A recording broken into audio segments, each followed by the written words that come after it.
Korang nak tak kereta korang berkilat macam ni? PG1 remove hologram, tambah depth dan mirror untuk gloss. Bagus untuk last step sebelum seal. Take note guys, untuk PG1 guna low speed. Kalau terlalu kuat nanti dia akan jadi cloudy dan finishes korang akan rosak. Okay, so sekarang ni kita akan letakkan small amount macam biasa. Okay, letak sikit je sis. Jangan banyak sangat sis. Baik. Okay. Dan kita akan gunakan soft foam pad. Macam biasa kita akan buat 2 light passes. Okay, lepas kita polish, kita akan gunakan microfiber polishing cloth. Yang tu kita akan tunjuk lepas ni.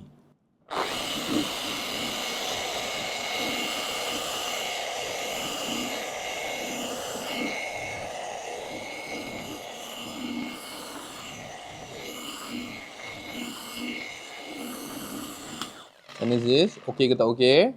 Okey, yang ni kita kena lap dulu. Buff dulu pakai microfiber cloth. Okey, kalau sticky, korang kena tembak air sikit.